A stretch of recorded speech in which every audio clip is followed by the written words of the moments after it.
Oke, selamat datang kembali semuanya di materi Project Data Science ya.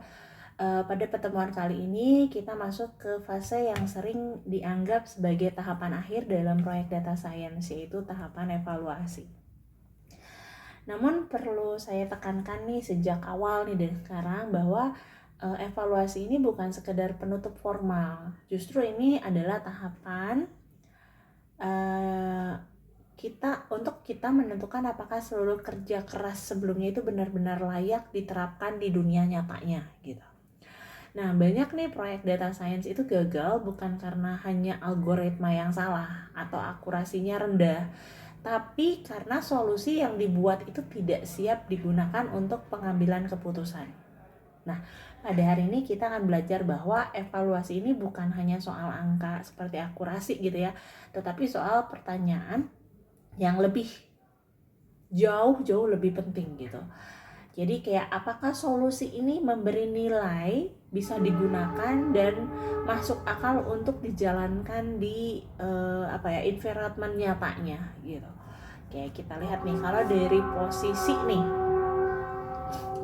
evaluasi itu berada di setelah modeling dan sebelum deployment. It's mean kita tidak bisa langsung lari dari model ke production gitu ya. Kita berhenti sejenak dan melakukan refleksi dulu nih. Refleksinya refleksi teknis dan non teknis. Dengan bertanya nih, apakah solusi yang kita buat ini sudah cukup baik untuk benar-benar diimplementasikan atau tidak gitu. Nah, evaluasi ini adalah bisa dibilang gerbang terakhir sebelum sistem benar-benar digunakan nih nantinya oleh si user. Nah, jika kita salah mengambil keputusan di sini, it means kesalahan tersebut akan terbawa ke tahapan deployment dan itu sangat berbahaya. Nah, nanti ini yang harus benar-benar diperhatikan juga salah satunya. Oke, next. Kita sekarang bahas nih, apa sih itu evaluasi gitu ya, atau tahapan evaluasi itu dalam sebuah data science gitu.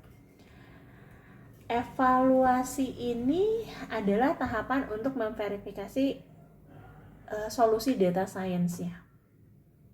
Gitu ya, apakah siap digunakan atau tidak gitu. Dalam artian apakah dia memenuhi tujuan proyek, apakah dia bermanfaat secara praktis gitu ya, dan siap digunakan dalam pengambilan keputusan. Perhatikan nih kata kuncinya, bukan lagi model ya, tetapi solusi kalau di evaluations. Jadi fokus evaluasi bukan lagi pada algoritma semata, melainkan pada keseluruhan si proyeknya.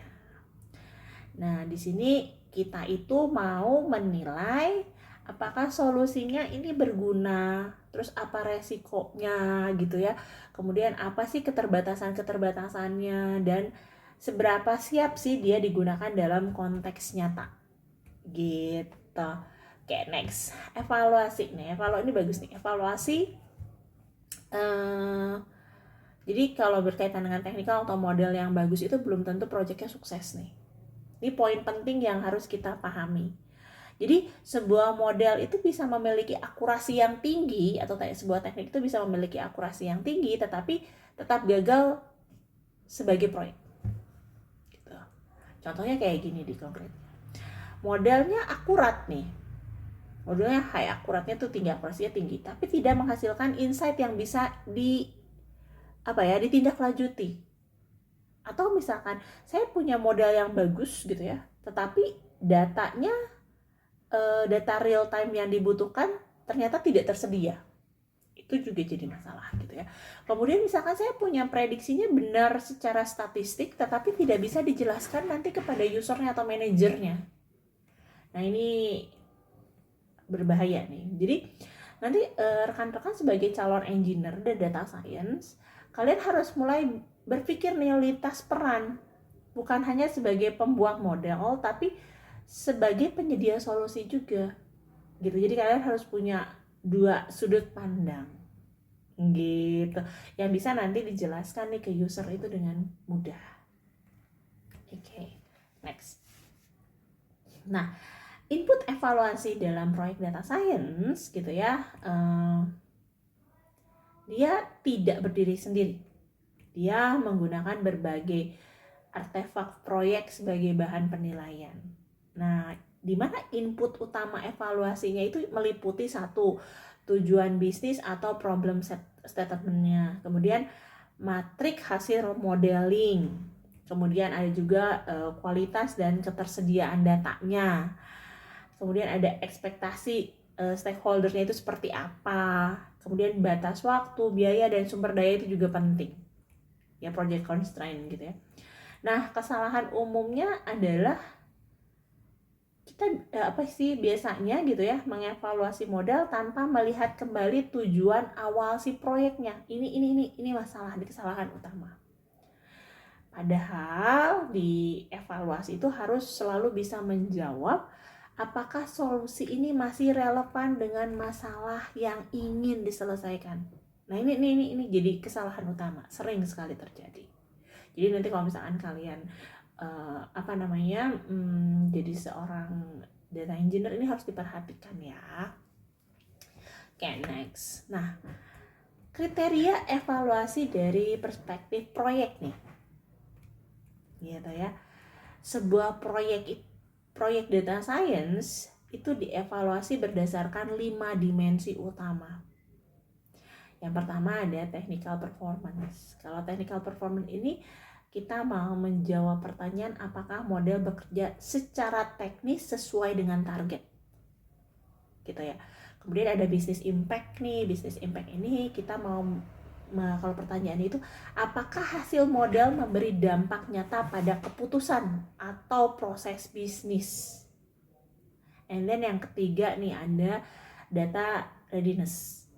Ini untuk menjawab pertanyaan apakah data tersedia, konsisten, dan berkelanjutan. And then yang berikutnya adalah operational feasibility. Nah, ini untuk menjawab apakah solusi ini realistis untuk dioperasikan. And then there is a risk and limitation awareness. Ini untuk menjawab apakah risiko sudah dikenali dan dipahami.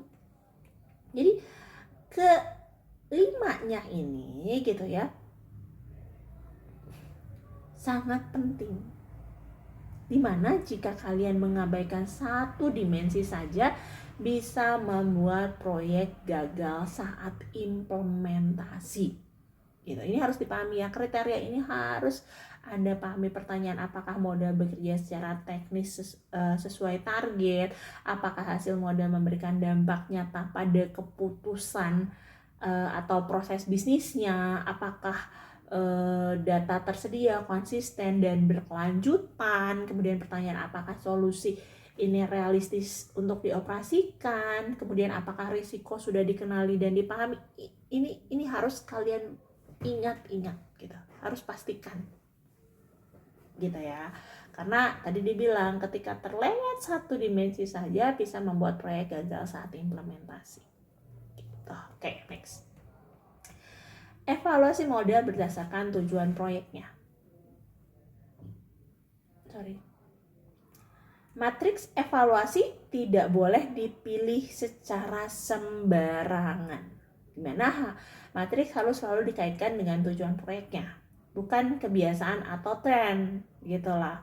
Jadi kalau misalkan contohnya di sini misalkan dalam marketing gitu, precision penting karena salah target berarti biayanya nanti bagaimana gitu. Salah target berarti biaya lagi gitu, atau biayanya bagaimana, kondisinya ke sana, lebih ke biaya. Kemudian dalam data fraud detection, recall lebih kritis karena fraud yang lolos lebih berbahaya gitu. Kemudian data rekomendasi, ranking quality lebih penting daripada sekedar akurasi.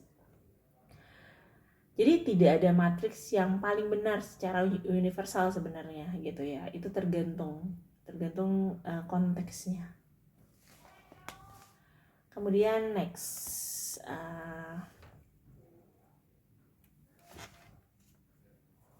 impact ya, ini betul. Nah, yang berikutnya ini adalah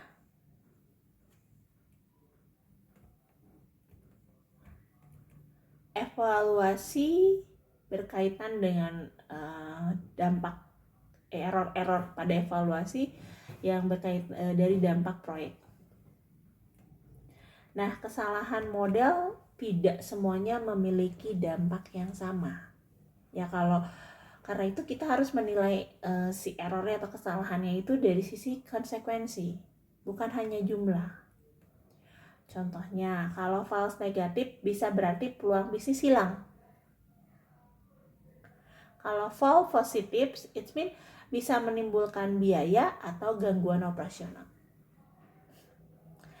Terus kemudian ada prediksi yang benar tapi terlambat bisa terjadi tidak bernilai. Jadi prediksi yang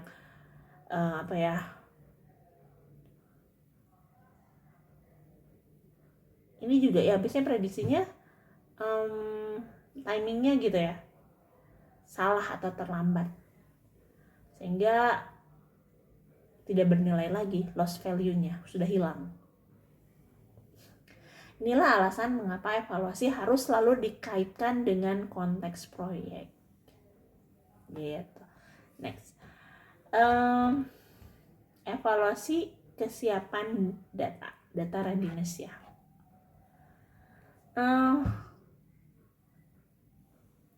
Model yang baik akan gagal jika datanya tidak siap. Betul, ini adalah konteks yang harusnya dasar gitu ya. Dimana pertanyaan-pertanyaan kuncinya itu adalah apakah data tersedia secara kontinu? Kalau enggak, bahaya nih. Apakah update dan tepat waktu? Penting sekali. Kebayang datanya tadi, misalkan ada data tapi datanya sudah lost moment, itu juga nggak berarti. Kemudian ada apakah kualitas dan konsistensi gitu, apakah dia ada kualitas dan konsistensinya gimana nih, ini perlu diperhatikan. Apakah yang terakhir, apakah ada potensi perubahan pola data. Jadi dari evaluasi ini nih, keputusan bisa berupa lanjut, perbaiki pipeline datanya, atau desain ulang solusi. Ini dari hasil evaluasinya gitu. Kemudian evaluation of solution usability gitu ya. Dimana evaluasi juga mencakup sisi manusia, human center view gitu ya. Dimana solusinya ini harus mencakup aspek mudah dipahami, mudah digunakan, menghasilkan output yang bisa ditindaklanjuti. Dimana model yang tidak bisa dijelaskan secara dimana model yang tidak bisa dijelaskan seringkali ditolak. Meskipun secara teknisnya baik. Makanya mesti dipikirkan nih, si solusi itu harus mudah dipahami, mudah digunakan, dan menghasilkan output yang bisa ditindaklanjuti dengan mudah. Gitu. Adapun risiko dan keterlambatan proyek nih. Tidak ada proyek ya data science yang bebas resiko, itu udah faktanya ya, tidak ada gitu ya, pasti selalu ada resiko. Dimana resiko-resiko umumnya itu berkaitan dengan data drift, model decay gitu ya, kemudian bias juga ada gitu ya, kemudian ketergantungan berlebihan pada otomatisasi ini juga sering gitu. Ya dimana tujuan si evaluasinya bukan menghilangkan semua resiko sih sebenarnya, karena memang tadi dibilang resiko itu kan sangat sulit gitu dihilangkan 100%, tapi kita harus menyadari nih, mendokumentasikan dan mengelolanya. Jadi tidak menghilangkan resiko, tapi kita mengenali resikonya dan kita meminimalisasi resikonya ke depannya. Itu akan digunakan untuk meminimalisasi resikonya, karena kita bisa menyadari, mendokumentasi, dan mengelola si resiko itu gitu loh. Next, ini ada pembahasan berkaitan dengan stakeholder validations gitu ya. Dimana kalau kita mau bilang tentang evaluation itu tidak akan lengkap tanpa stakeholder gitu. dimana hasil model harus direpresentasikan kan ya, kemudian asumsi-asumsi yang ada itu harus divalidasi dan nanti ada feedback yang dikumpulkan. Nah gitu kan, itu kalau berkaitan dengan si evaluasi ya, dimana tujuannya adalah untuk membangun pemahaman gitu ya, pemahamannya ini tidak hanya 1-2 orang, tapi pemahaman bersama tentang si nilai solusinya. Jadi bukan sekedar grafik nanti yang muncul, tapi pemahaman bersama. Oke, ada banyak grafik, tapi apakah grafik itu bisa dipahami atau tidak oleh semuanya? Gitu. Yang nantinya ini ada laporan evaluasi proyeknya. Di yang kalau kita bilang output utama dari si tahapan evaluasi ini adalah Project Evaluation Report. Gitu. Isi laporannya berupa ringkasan tujuan proyek, kemudian performa proyeknya bagaimana gitu ya, yang sudah diringkas, kemudian analisis dampak bisnisnya dan risiko dan keterbatasan, kemudian rekomendasi akhirnya itu mau seperti apa. Di rekomendasinya itu adalah lanjut, improve atau stop, bisa 3 hal ini. Nah, laporan ini nanti menjadi dasar pengambilan keputusan si manajemennya.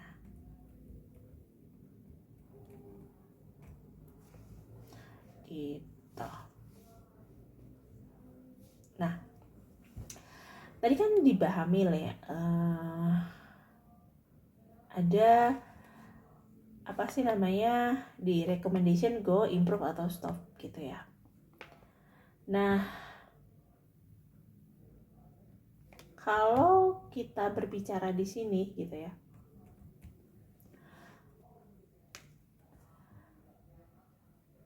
si yang namanya evaluasi ini berarti ujungnya selalu keputusan. Dia mau go, solusi siap digunakan, it's mean gak ada masalah. Butuh improve, dimana solusi menjanjikan tetapi perlu perbaikan gitu, baik itu secara minim, medium gitu atau high, tapi masih bisa diperbaiki, diimprove. Atau stop, sekalian stop, dimana biaya dan resiko lebih besar daripada manfaatnya. Karena kita lihat nih, oh biaya, resiko lebih besar dari manfaatnya, ya udah di stop. Jadi keputusan ini harus rasional, berbasis data, dan dapat dipertanggungjawabkan. Jadi nanti keputusan akhirnya ya cuma 3 ini, go, improve, stop.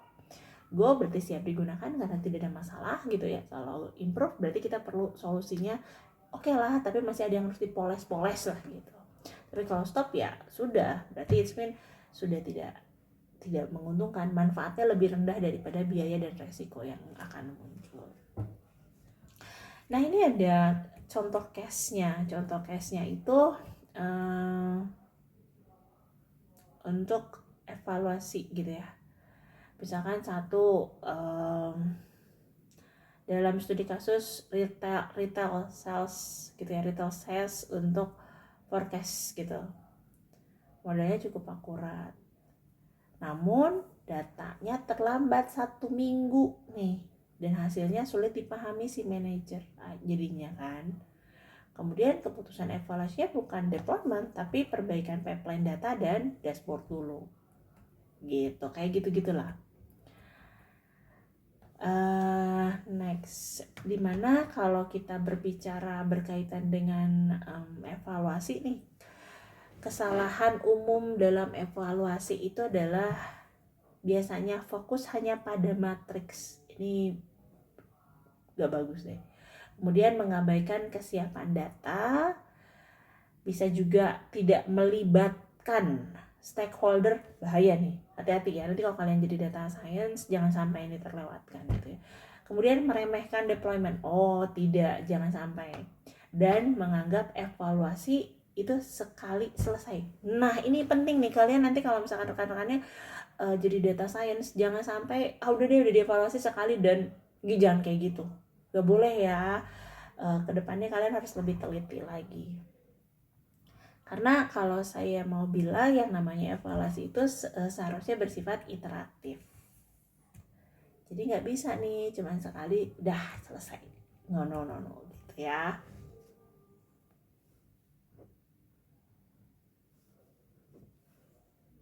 Oke, next. Nah, di sini ada key takeaway-nya atau summary-nya, penutupnya gitu ya. Dimana sekarang apa yang kita bahas hari ini pada hari ini gitu ya. Berarti kita tahu nih evaluasi itu adalah tahap yang menentukan apakah proyek data science benar-benar memberikan nilai gitu. Kemudian perlu diingat nih gitu ya, tujuan akhir data science bukan model terbaik tapi keputusan terbaik. Ini adalah kata kunci hari ini gitu ya, banyak perlu dipahami baik-baik pada bagian ini. Oke. Untuk materi hari ini mungkin sampai di sini saja. Mudah-mudahan materi hari ini bisa bermanfaat bagi semuanya. Sampai ketemu di materi-materi selanjutnya.